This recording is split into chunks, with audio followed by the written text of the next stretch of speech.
Hello, and welcome to the TribCast for the first week of November, our post-election special. We have Evan Smith, the CEO and editor-in-chief. He has joined me on stage already. And then let's bring up the rest of them. We have executive editor Ross Ramsey is going to come up here, editor Emily Ramshaw, unless they get tied up.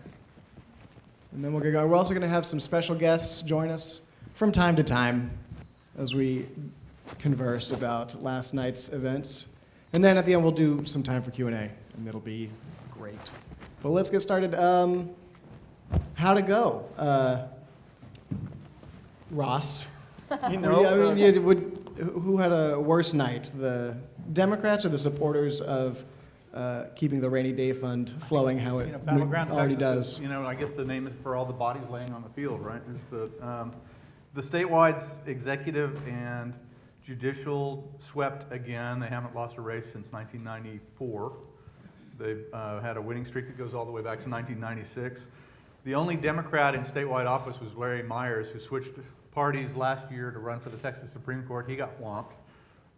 The only swing district in the Texas congressional delegation went to a Republican. The only swing district in the Senate went to a Republican. Republicans picked up 3 seats in the Texas House, making their number now 98. I guess the hunt for flippers will be on to find 2 or 3 or 4 Democrats who might flip and make it a supermajority for the first time since 6 years, I think. The Republicans broke through in Dallas County, which is one of the blueberries in the tomato soup that we like to talk about. They won a countywide election for district attorney up there, in spite of the fact that the straight ticket voting in Dallas County makes up about 66% of the vote. So about 2/3 of the people who vote in Dallas County vote a straight ticket. About 55% of those vote for Democrats. And in spite of that, Susan Hawk is the new district attorney. Wouldn't you say, Ross, I wouldn't read a whole lot into that on the party stuff. I don't think the Democrat lost. I think Craig Watkins lost. Well, I think the point here is that, the places that are really solidly one party or another, like the state, for example. If you're running for state office, you can do almost anything if you're flying under a red flag. You have an R next to your name, that's right. It was the case that if you were flying under the blue flag in Dallas County, you could do almost anything. It turns out Craig Watkins proved to be the exception to that. Yeah. So the Democrats have busted through there. I think all the way from the top of this to the bottom of this, it's Republican wins. There's a Democratic win here and there, a local win here and there, but it's an emphatically red state. And I think if this we were talking at the table a minute ago. 2010 was a wave election with the Tea Party, and this is an affirmation of that election. And I would say not just a Republican win, but an overwhelming, even the numbers that we were projecting in the newsroom that we were talking about yesterday before the returns started coming in, the Democrats ended up performing far worse than we even imagined they could possibly perform. So I think that was sort of the big takeaway looking at this night. Wendy Davis not even cracking 39% as the numbers look right now. Worse than Tony Sanchez. Worse than Tony Sanchez. And her numbers were still better than all the other statewide Democrats who were running. So just, But horrific not performance. significantly better than Jim Hogan, who made not a single phone call. And Jim Hogan is correctly saying, I spent no money and did basically the same as everybody. He's the Marty Akins of this race. Right. Those last 2 points that she outperformed him cost $35 million. Right. Yeah, and he got to be home eating beef stew right now. When Goat she had to stew. be, Was it goat? I'm pretty sure it was beef. Beef. It was okay. very hard to tell. Here, the headline of last night is that Denton voted to ban fracking and Texas voted to ban Democrats. There's sort of no other way to distill down what happened yesterday except to say that it was every bit a disaster for Democrats with no good news. I think the Bill White thing can be overplayed. Conditions in 2010 and conditions in 2014 are different. 6 months ago, the discussion was if Wendy Davis wins, Democrats will be doing cartwheels in the street. Then it became if Wendy Davis keeps this to a single-digit race, Democrats will be doing cartwheels in the street. Then it became if Wendy Davis does better than Bill White, Democrats will be doing cartwheels in the street. She has done 8 points worse than Bill White, which I have to tell you, even the most depressed, cynical, downcast people would not have predicted So the that outcome. moral of that is don't play in the street or you'll get run over? No cartwheels, right. Do you think Bill White is I- doing cartwheels in the street now? Well, It's a great day for Bill White. look, she lost Harris County, she lost Bexar County. She lost 10 counties that Bill White Right, won. she won 18 counties, Bill White won 28 counties Right. in 2010. She might still win 19. There was one gray that was not decided. But the Ross long- always finds the silver lining. But the longish, Gray line. tail of this is because the Davis campaign collapsed in Bexar County, and ultimately Abbott won Bexar County, Philip Cortez lost. And Pete Gallego lost. Now you could say that even if Davis had won Bexar County, Cortez might have lost his House seat, Gallego might still have lost his congressional seat, but there's no question that there was a hope on the part of some Democrats as recently as yesterday afternoon that Van de Putte and Davis, by extension, would do well in Bexar County and pull some of those folks over the line. Or that Davis and Van de Putte would do well in Harris County and pull Marianne Perez over the line. At the end of the day, their collapse had a longer tail and affected the rest of the results. It's just there's no way to spin it positively. Absolutely none. I want to ask about the infrastructure, though. We had, by way of Battleground Texas and by way of a lot of outside national cash, in theory, all of this huge investment in voter registration and voter turnout. So what happened? Was that just entirely useless? Can I stop you there and bring up Jay Root to help us Sure. delve into this In topic? order to answer that question, we bring you. Yeah, this is Texas Tribune political reporter Jay Root. Hello. Jay, could you take a stab at that question? I'm not sure, am I on here? You're as on as we want you to be. Can you hear me? Yes, That's now better, you can. yes. Bungle Ground, so Texas. what That's what the Republicans are calling them now, Bungle Ground, Texas. I mean, this, Michael Quinn Sullivan on Twitter last night called them Battle Frown, Texas. this was a disaster for Got a Battleground, similar reception on Texas. Twitter. This was a disaster for Battleground, Texas, really. I mean, the turnout in 2010 was, I think, 4.9 million voters. Now we're at 4.6 million, so they were supposed to increase turnout. They were bragging as early as a couple of days ago that their turnout, they were getting their people to the polls. They were talking about 28,000 volunteers on the ground. 33, and, or then 33. It became 33,000, rivaling what Obama did nationally in terms of ground game. Right, and I remember 2010 as a huge wave election. It was the supermajority that was ushered in. There were a lot of Democrats that fell that nobody saw coming. More than happened last night. When I walked into the victory party last night, the first thing I heard was Ken Herman say, "This is a good night for Bill White," and I think that Bill White. You have to ask yourself in moments like these: do candidates matter? Does the effort that you put into it matter? And I think it does. Now, they weren't going to win, okay? That's clear. The Democrats were not going to win this. But could they have made it closer? I mean, Bill White made it closer at a time when it was the Tea Party year, it was a horrible year for Democrats. So I think, you have to assess some blame here. You say Democrats were not going to win. And after an election, everybody's a genius, right? But Ross, the fact is we in the press and others around Texas did talk about this race early on as being legitimately competitive, right? How early on are you talking about? Huh? How early on are you talking Well, about? I mean, I think the analogy Like nobody's been talking about it like it's a close race for months. I didn't say close, I said competitive. The analogy you made it yesterday in the newsroom was to Hutchison and Perry. Right. How back in the day we thought Hutchison and Perry was going to be the heavyweight fight we've been waiting for. It looked like for a great years and fight years. card in the hype. I mean, and it looked like Right. one of those things where if the Democrats were going to do this, they had, after that filibuster performance, they had a candidate. And you remember there was this long search, kind of long walk through the desert Right. to find a candidate and talk to the Castro brothers, and they were kind of like, not at this time, and Anise Parker was not this year.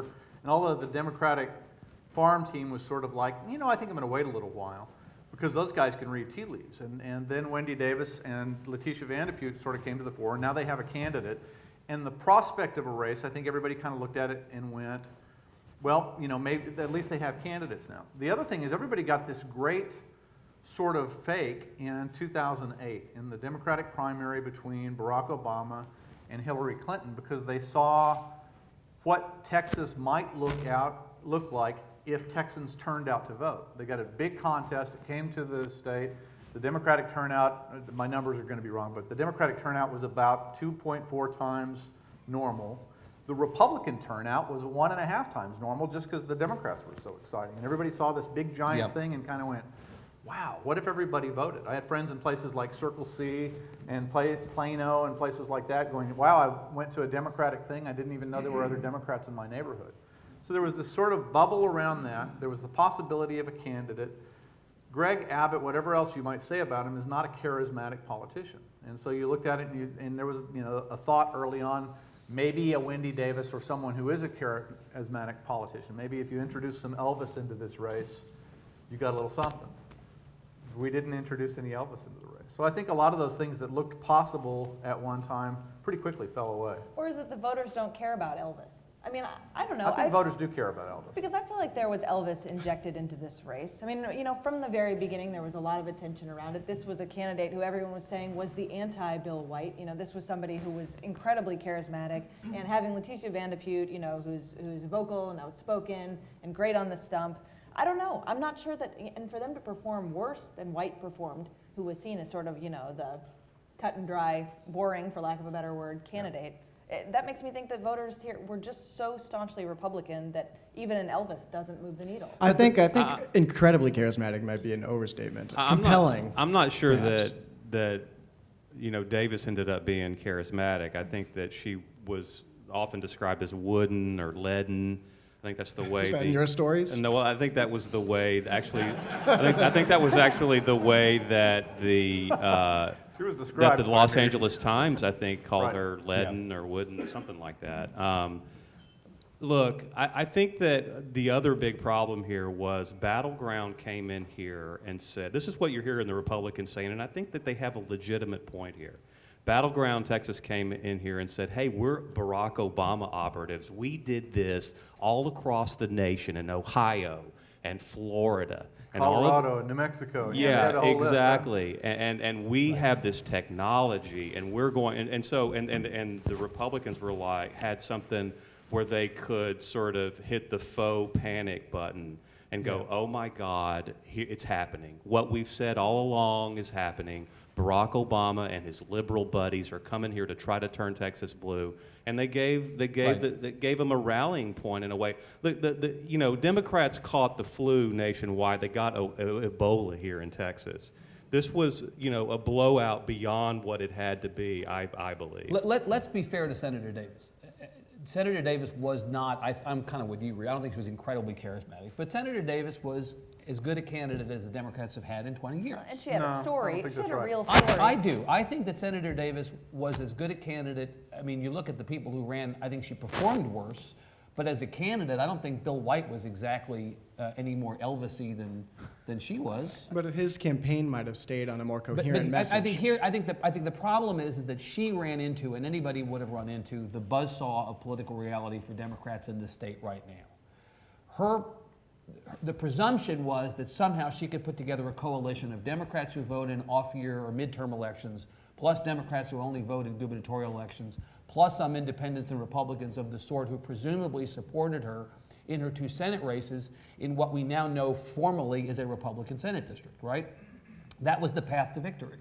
But the problem is that path was trumped by the math, that the realities of where people do turn out to vote and how many of them turn out to vote were just too much for her to overcome. I think to put this entirely at her feet, that this campaign was winnable, but she wasn't a good enough candidate. She ran a flawed campaign, to be sure, but in some ways, we now look back over this, we thought this was going to be this big competitive election, or at some point we thought it would be somewhat competitive, and probably we were all deluded into thinking that it was even going to be any more competitive. I'm not She saying couldn't even- winnable. I'm not saying winnable. Nobody was saying Nobody. No, I'm not saying winnable. Oh no. I mean, it wasn't winnable. Okay, I don't think it was winnable. I mean, you look, hindsight's 20/20, but I mean, you look now, it's not winnable. However, why is Texas so much worse for Democrats than Kansas? Why is it so much worse than North Carolina?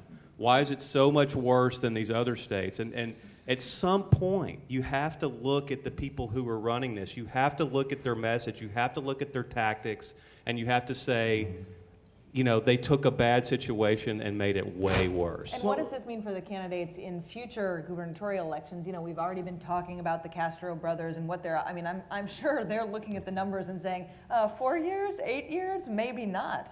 I mean, I think you're right. Well, and I mean, Evan was saying that you couldn't put this coalition together, but she couldn't even put a campaign staff together for the first 6 months of her campaign or something.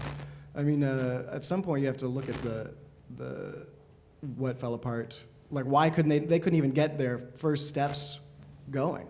Yeah. Well, I mean, look at what happened with the Battleground memo that we wrote about recently. I mean, they got their numbers wrong. They got their cash on hand wrong in one of the recent reports.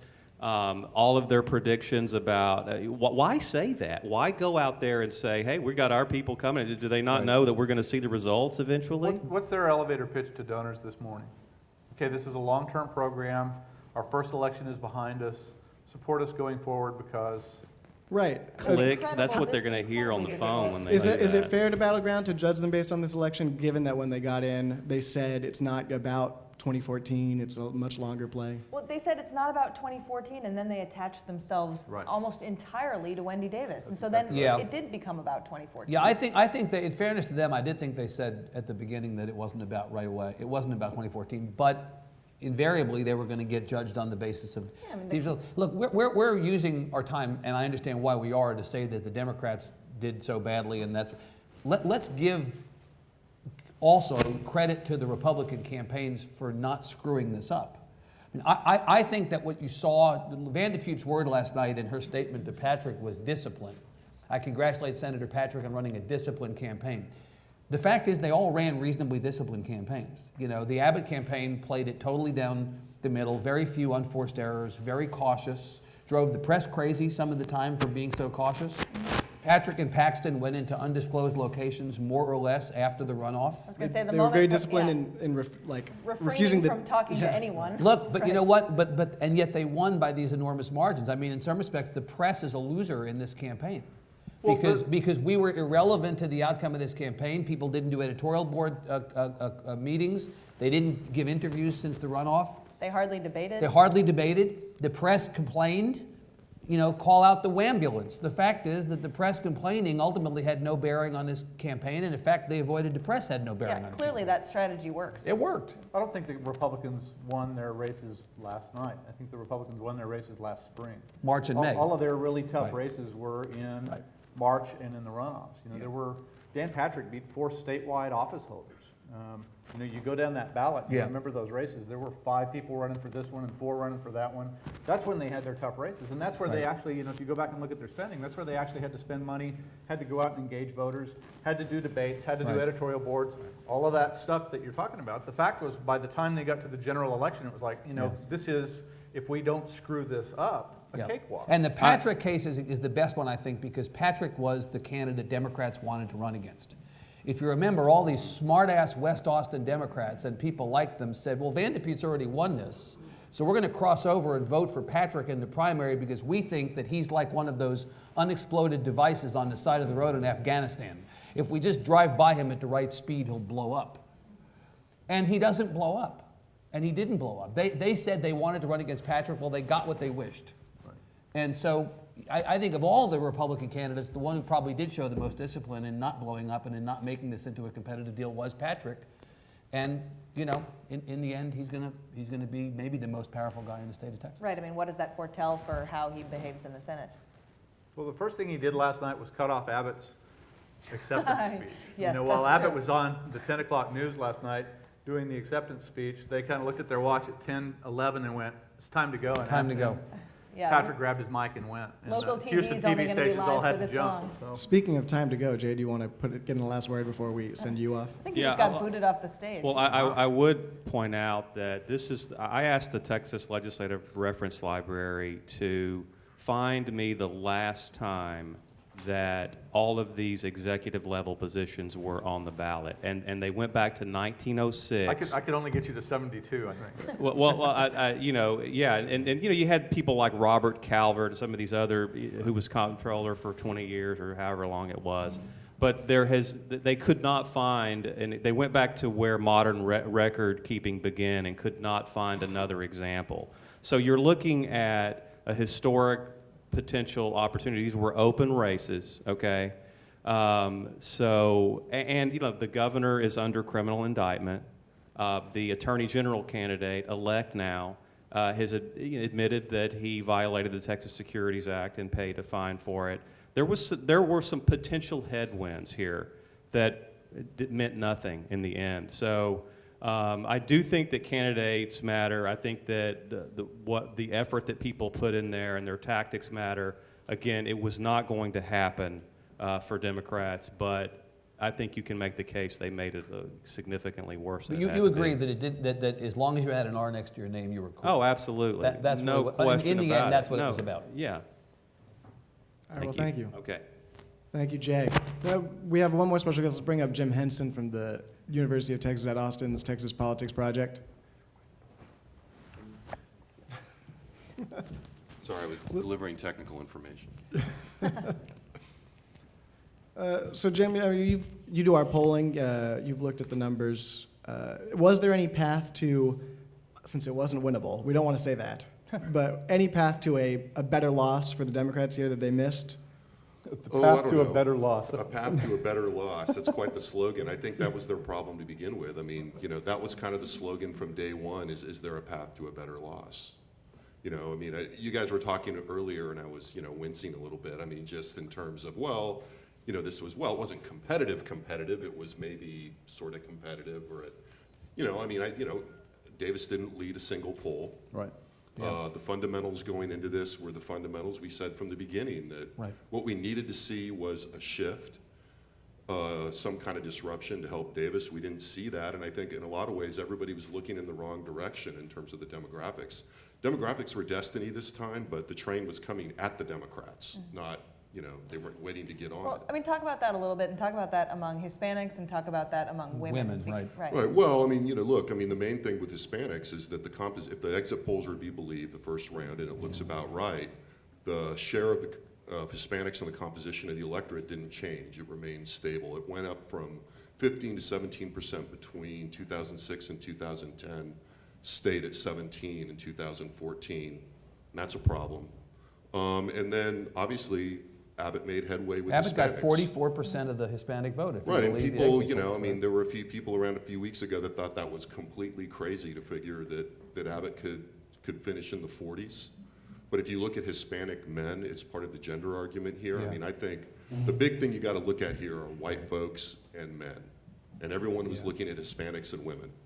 Yeah, he actively, and let's give Abbott this, he competed actively for the Latino vote. No, sure, and I he was think on the everybody border, denied yeah. everybody denied that was Right. going to help. And No, I I mean, think the final couple months of the campaign, he was almost constantly on the border, and, you know, Wendy Davis was too, but he was really investing there. Can we talk about the women's stuff? I think is so interesting because there was this huge, like at a certain point last night when it became clear that Abbott had won women, right. there was this explosion on Twitter of people saying, "Oh my God, Abbott won women! This is such Perry a big won shock." women by 8. No Democratic candidate for governor has won women since Ann Richards in 1990 outright. She tied George Bush in '94, and then since then the Republicans have won women every time. I pulled off of your website this morning from the exit polls. Davis won Latino women 61-39. She won black women 94-5. She lost white women 67-32 and lost women overall 54-45. So Yeah. even overwhelmingly winning non-white women, the non-white vote was such a small percentage of the overall turnout that it had absolutely no bearing on her overall performance with women. Yeah, I mean, I think there was a moment early in the campaign where it looked as if, and this is months ago, there might be a little bit of a loosening of the party affiliation of some white women in the suburbs. Yep. And, you know, that fluctuated a little bit in terms of party identification, Yep. but it ultimately didn't materialize, and Right. they couldn't win in the suburbs. Bill White did better with women than Wendy Davis did. Chris Bell did better with women than that noted feminist Chris Bell did better with women than Wendy Davis did. Well, I mean, I would also, though, think about, I mean, these comparisons are going to be going on for a long time. We're going to do a lot of parsing of all this. I mean, this was a tough election conditionally for Democrats here. I mean, I think if you look at the national landscape, and, you know, we're talking about the wreckage here, there's a lot of wreckage to go around Yep. for the Democrats nationally. And so I think, you know, you talk a lot about cross currents, and I think early in this election cycle where, everyone's speculating, and I think, you guys were talking about the press coverage and the thought about it is, there's a desire to make these things a little more competitive than they turn out to be. Right. I've talked to a lot of reporters over the last year and a half saying if you look at the fundamentals, it's pretty hard to see this race being particularly competitive. It's really about how they lose. And, if you look at how this has turned out, I don't think, I was thinking this morning, can I think of anybody that said that this was going to be a 21-point race on Election Day? And I can't think of a single person that I've talked to. There's somebody going, no, it was me, but publicly, but even privately, there's a lot of messaging going on, and nothing leads people to lie about their numbers like an election. But Nobody, I don't know of but a nobody single even bothered person. to lie to me about a 20-point. I don't know of a single person who said during this entire campaign she will do worse than Tony Sanchez.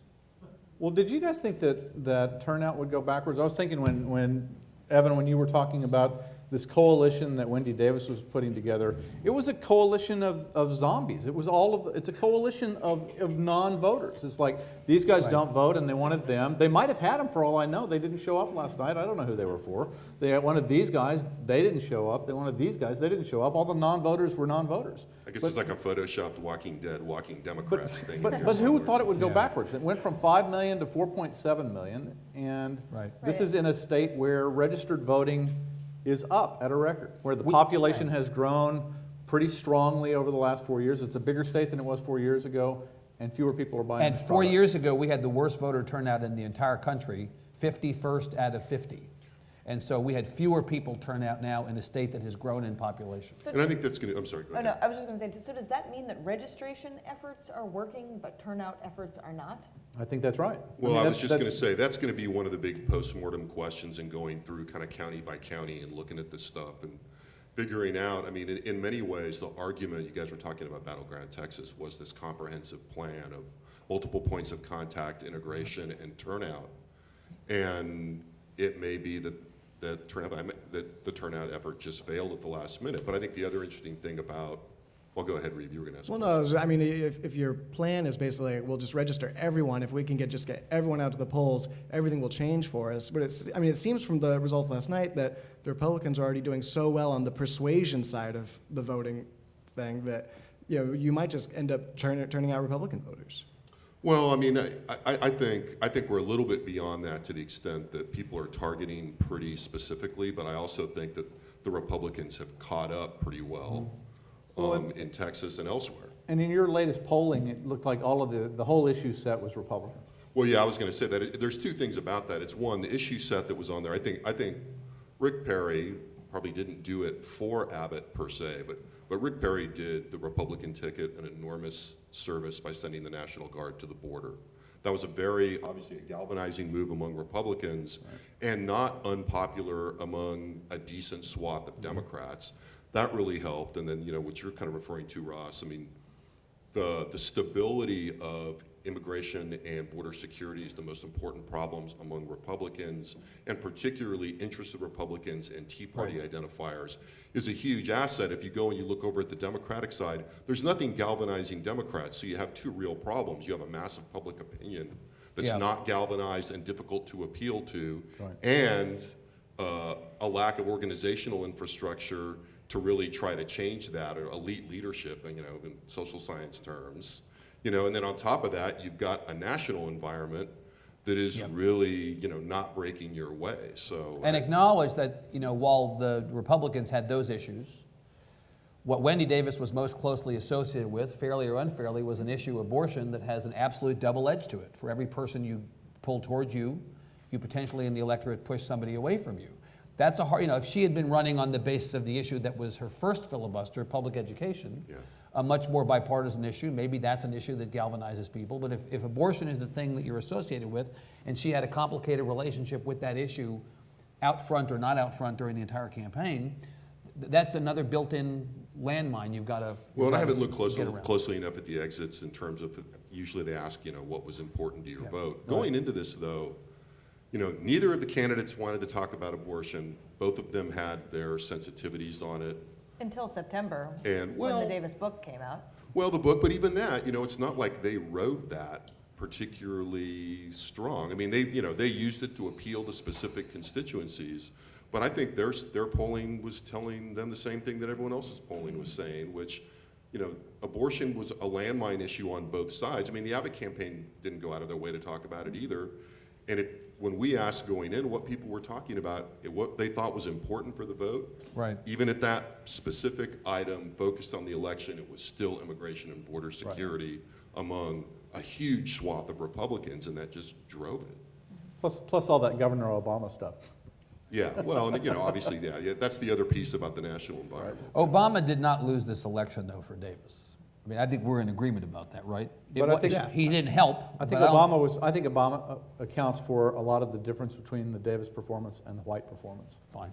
Yeah, no, I was thinking that when you guys were talking about, the 2010, and we were talking about at the table, 2010 and now, I mean, if you think about where we are in the point of the cycle, Yeah. there was still some residual, I mean, much as the Democrats got beat up in 2010, you still got some follow-through turnout in 2010 and enthusiasm that was based on Right. the 2008 election. That's Right. over. But look at that. Obama won 28 counties in 08 against McCain. He won 23 counties and 12 against Romney. Davis won 18 counties this time. It's a nice line, though. Makes sense. Yeah. So are we going to talk about what the world looks like now with these results? Yeah. What do you What's wanna do going about forward? We're about to go into a legislative session with brand new people that have all been elected now. What will that look like? I guess starting with the Senate, well, we have the 2/3 rule. Not if Dan Patrick gets the votes he wanted. He said all the way through his campaign in the Republican primary. In fact, he got the other three people he was running against in the Republican primary saying the same thing. We want a 60% rule. We want, so. 60% would be 19. 60% would be 19. There's now 20 Republicans in the Senate. The senators last time and this time, 6 last time, I think was the replacement. 8 this time when we're through with all of the Hager replacement and all of that kind of stuff. All look to be, or mostly look to be, more conservative than the people that they replaced. Right, is there any chance that he doesn't get his way on this? I can't imagine. All he needs is a simple majority, right? Right. I think, it's interesting, you guys have been watching John Whitmire in the last few days talking about, this is going to hurt those rural senators when they're looking at this. And, there's a million reasons there are a million reasons that senators find themselves in a minority that may be partisan and may be issue related, taking advantage of the 2/3 rule. And if the people who support the 2/3 rule can get them thinking about that, then maybe we've got a conversation here. Well, I think that, to me, I kind of read that slightly differently in that the real power of the 2/3 rule is not just protecting the minority, it's protecting the body from the chair. And when you have a bunch of new people, that's a subtle argument to make to people. You have to go to a lot of people that are coming out of an election, are thinking ideologically, are framing this as this is our chance. And it's a harder argument to say, you really have to understand how this place works, understand that those rules protect us from him. And it's more likely, I think, if you get rid of the 2/3 rule, this is weird Senate stuff, but if you get rid of the 2/3 rule, I think it's more likely that the Senate majority uses its caucus to control the lieutenant governor.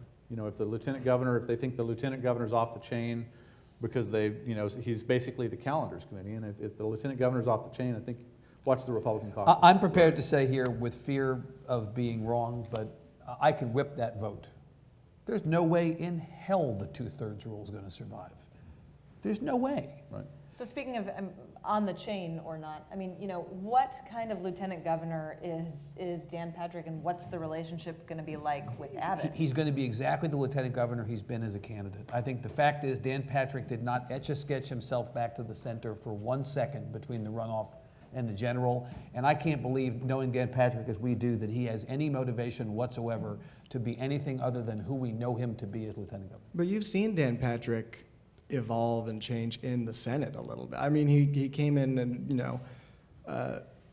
he tempered himself and became much more of a behind-the-scenes sort of pulling strings, quieter senator over his time there. Eric Erickson at Opposed Red to State this bomb morning put up a blog post that was titled, "Dear Republicans, we did not elect you to work with Democrats." I think that is going to be the same clarion call for the Patrick-led Senate. But you can do that. You can do that working with They don't need Republicans to. also. They don't need to. They're going to have 18 folks who are more or less in lockstep ideologically.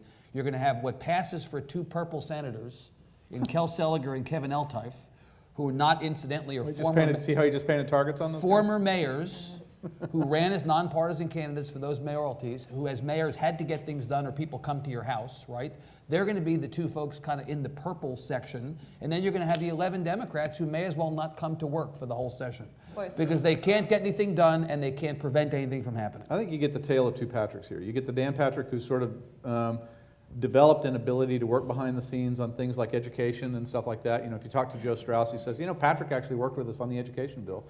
And you get the Dan Patrick who came out and voted against the budget. And you know, which Dan Patrick you get on any given day is going to be the story of the Senate. Well, the nice thing about this, about being an elected representative, is that you get to do both, right? Yep. And I think, But and that's where lieutenant that's where the skill comes. You know, Right. you pick your spots. I think we could pretty easily know where Patrick's spots are going to be. The question is, you know, how is he going to do most of the business of the legislature? And I think if you look at the people he surrounds himself with, I mean, it's not like he has some firebrand chief consultant advising him. He's very well advised by somebody who is an insider and is often in this room. I think he has two firebrand chief consultants behind him. So I don't think, you know, I mean, I think when it comes to governing, I think he's, you know, he's going to be more conservative. I mean, I think that the more interesting thing to me is about Patrick is in the context of what does the new constellation of political institutions in Texas look like among the leadership,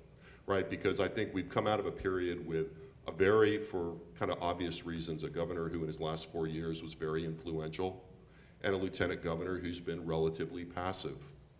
And now we're going to see something completely different. And we're going to see, so the question is, how much do we see a resumption of the normal pattern that's really envisioned in the political culture here and in the Constitution? Powerful lieutenant governor. And when you say normal, you mean how not the last decade or so? Yeah. Yeah.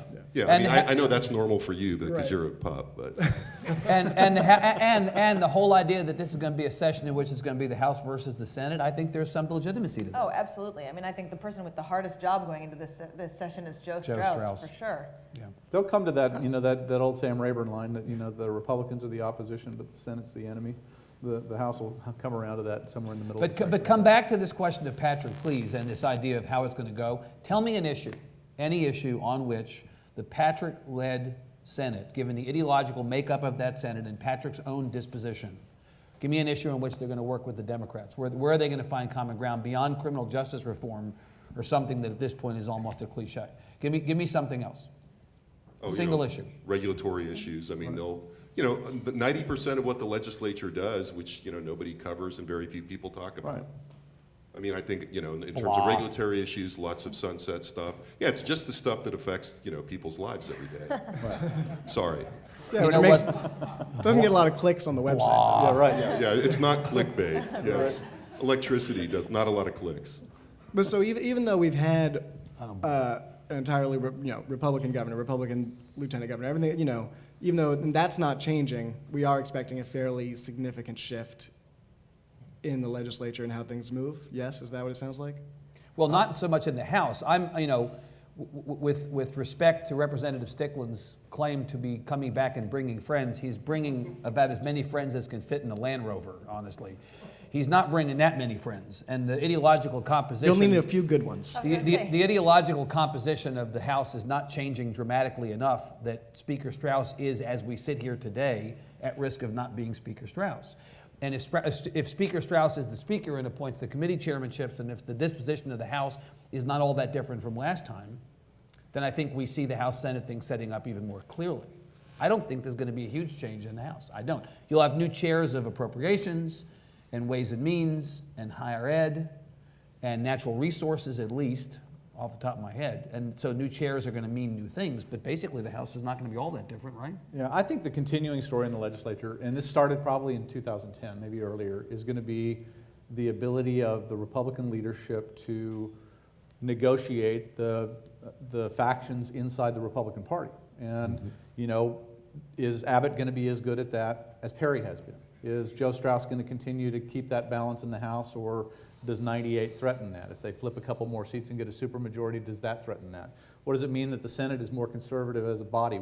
Before you get to Patrick, and what happens inside that caucus, and what does that do to the set of issues that they decide to bring to the floor and how they decide to argue about them. Right. I think that's going to be the tail of the tape. It's almost like back to our regularly scheduled program. Right. Yeah. And who is Greg Abbott? This is the other question that I think is not answered by this campaign. Greg Abbott has been in statewide office since 2002 as Attorney General, and before that as Supreme Court Justice. And I think there are a lot of people in the Capitol and outside the Capitol who don't know who this guy is. Just listen to his mother-in-law. Don't know who his people, don't know who his people are, which is not to say they doubt his conviction or doubt his faith or doubt his good heart, whatever you want to say. But I think people don't know who he is temperamentally and ideologically. He will theoretically have 5,000 letters of resignation on his desk on the day he's sworn in, right? People who Perry has appointed over the years, Abbott will want to appoint his guys. Nobody knows who his guys really are. Who are his appointees? What is his disposition as governor? It's very different to be Attorney General, very different to be Supreme Court. He will be a big element in how this whole House versus Senate thing is ultimately resolved, right? Comes to his desk. Maybe. Yeah. Well, it'll be up to him how big an element he is. I mean, Right. that, he could, if you think about the first Perry governorship, I mean, he was an element by being widely kind of It's criticized for not being enough of an element. It's not difficult. It's hard to remember, but it's not difficult for the legislature to take all the sharp objects away from a governor. And, the sort of Texas is a weak governor state, that we grew up with, even strong personalities in there had a hard time sometimes corralling the legislature. Rick Perry's done a remarkably good job of it, partly because he's a former legislator himself, partly he just understands the tools. Well, when And- you have 14 years to learn. and part of it's time on task. And, even if Abbott turns out to be a master of this, it's going to take a little time to figure it out. All right, well, I need to take all the sharp microphones away from you guys and bring this thing to an end. We're going to do questions here. If we'll put this online, so if listeners have questions or comments, they can email those to tribcast@texastribune.org. So thanks to Jay and all our panelists up here for coming, and that'll be the end of this portion of the TribCast. We'll move over to Q&A. Where's our Jim? You have to leave the stage and hand over your microphone. How does he get out of this?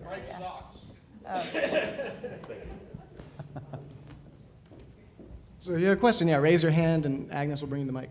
So the voter ID requirement, was that an issue like the Democrats claimed it would be? It's too early to tell. It's going to take a little while to see who didn't vote because they didn't have the proper ID.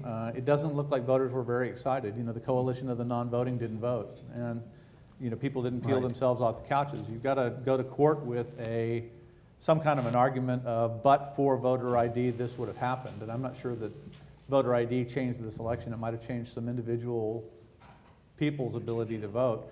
The ruling from the federal judge in Corpus Christi is really, really sharply worded, and it's 147 pages, and those are the facts of the case.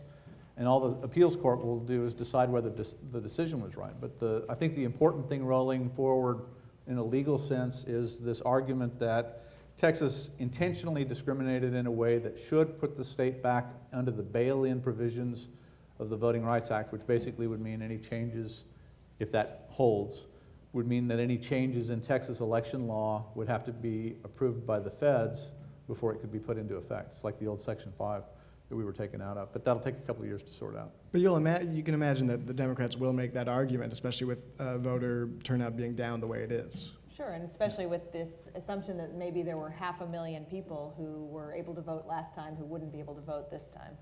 Right, Problem wasn't the ID part, the problem was the voter part. right. If I'm not mistaken, this is the first time that we've had females for both governor and lieutenant governor as the nominees for a minor party ticket. Why didn't that galvanize more females to vote for Democrats this time? And was there just not a message there? What was that? I don't really buy this argument of a women's vote, and we've talked about this a lot on previous podcasts, but I mean, I just think this idea that women are going to vote one way or another based purely on their gender is a fallacious argument. And we the ha- statistics prove it's not true. Yeah, right, exactly. I mean, we're talking about the white female numbers and why such a high percentage. Those white female numbers largely match, the broad voter breakdown statewide, regardless of gender or ethnicity. So I don't buy that argument. Ross and Evan may feel different, but. I agree with you. There are issues where there's a gender split. I don't think people vote, I think this is right. People don't vote for that one because it's a girl and that one because it's a boy.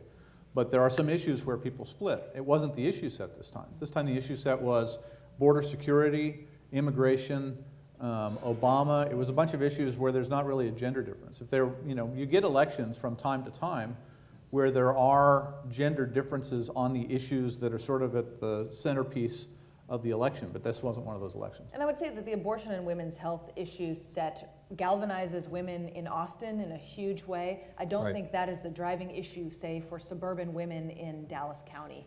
I just don't think that's helping them make their decision. That's a really interesting point. One of the problems with viewing these issues and these elections from this vantage point is that we're living in Disneyland. If we said this many Really? times. This is all Disneyland? This is all. If the Attorney General's race, the runoff, had been conducted between the Austin Club and the Starbucks at 10th and Congress, Dan Branch would have won, right? This is the bubble. Outside the bubble, very different view of a lot of these issues. And I just think that we make the mistake very often in the press, not just us, but everybody, but all of us in this community, of viewing it through this particular lens. But if you get outside of this area, you talk to people, it's an entirely different set of considerations. I just don't think that we can adequately say or accurately say where women are as it relates to that issue without really having a fuller view of the electorate. I do remember 9 months ago where the media was all aghast at the folly of Dan Patrick considering a run against a sitting lieutenant governor. Right. And then I remember right after the primary, Lieutenant Letitia Vanderpute saying, "This is exactly the candidate that I was begging for." Be careful what you wish. Well, what did Dan Patrick do right to survive such great odds both in the primary and the general? Well, for one thing, let me just jump up. For one thing, I think that Dan Patrick didn't lean into the caricature of him that has been in evidence since he first. Remember Senator Peggy Hamrick? I mean, the fact is, he was supposed to be a joke candidate for that Senate race, which was all but decided back in 06. There's been a caricature of Dan Patrick that has been partly true. Guy who got a vasectomy on the air, Danny Goeb, all the stuff that his opponents are only too happy to trot out. But at the end of the day, he has successfully resisted leaning into that. One of the great unfound artifacts of this campaign was all of the people, both on the Republican and the Democratic side, who tried to find the audio tape of the vasectomy on the air that Dan Patrick had. Nobody could ever find it. But I'm not sure it would have changed anything. He runs right toward the character and the politics that he got here with.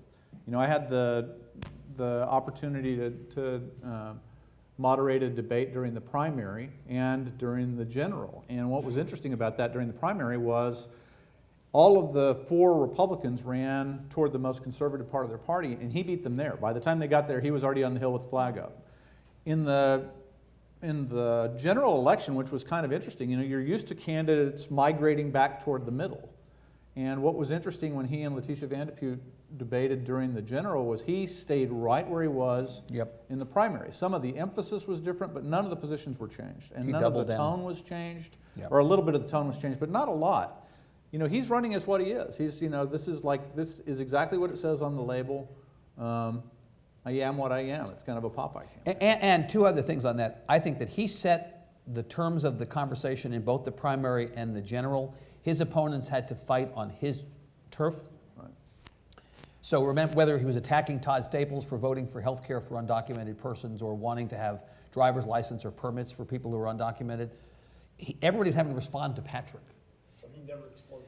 The second thing is, and I will give him credit as a tactician and his campaign staff, they had the best social media campaign of any of the 4 major campaigns.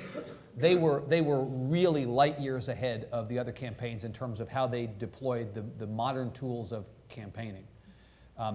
That's intangible, but it matters. He also was the candidate who made it through probably the most personal and messy and nasty attack of the political cycle at all this year.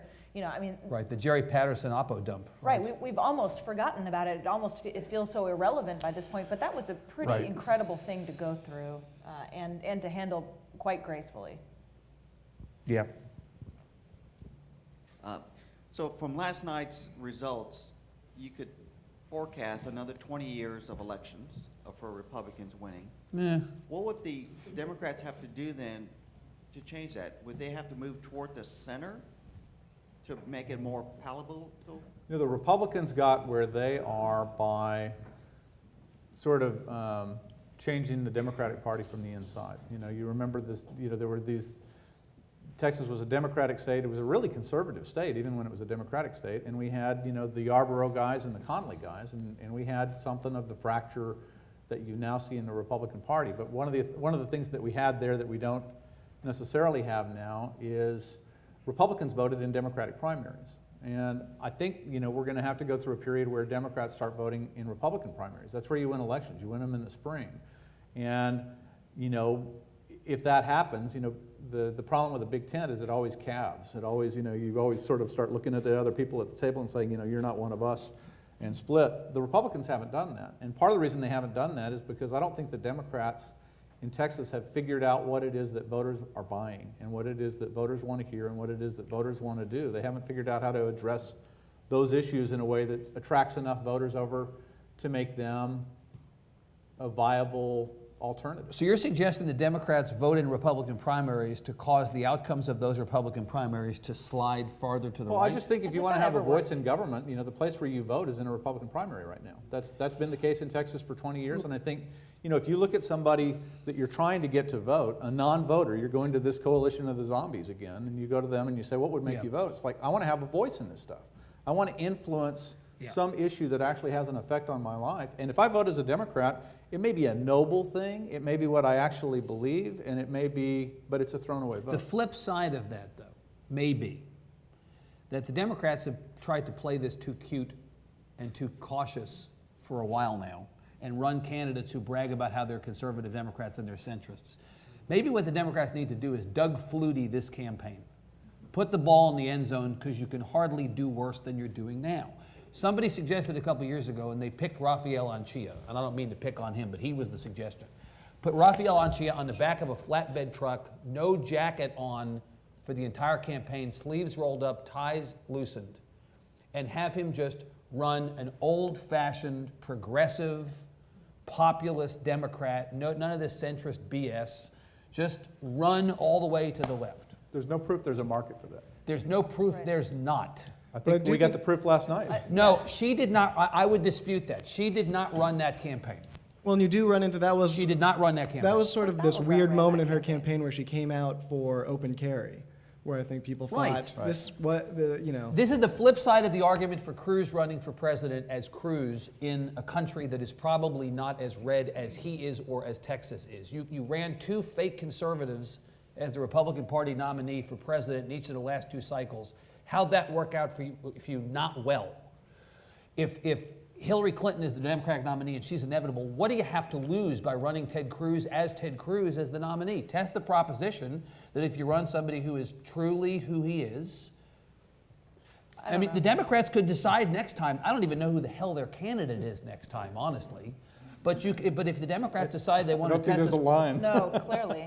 right? Well, I mean, there's no bench. There's not even a lawn chair. I mean, that's the problem. That's actually the other thing to throw in here. You know, when there's not a line, sometimes that's the way in. You've got And- three and- people. Yeah, you've got three people elected on the Republican side statewide who are all about 45 and under, who are all swinging the bat with the donut in the on-deck circle. It's You don't like- even have a single Democrat in uniform. Late 1988, early 1989, the polls all say the two most popular, strongest politicians in the state of Texas are Phil Gramm and Jim Hightower. There was no Right. line forming to run for agriculture commissioner. There was no line forming to run for treasurer on the Right. Republican side. But, you know, hey, there's no line, there's nobody in my way, I can try. Right. And that's when Kay Hutchison and Rick Perry went. So maybe something like So that. Jim Hogan for governor. Right. They couldn't do much worse. I mean, they should really just try anything. Right. I think that's it for us. Evan, Emily, Ross, thanks for coming. Jim, thank you. Thank you all for coming. And See you tomorrow morning. Yeah, right. All right. That's good.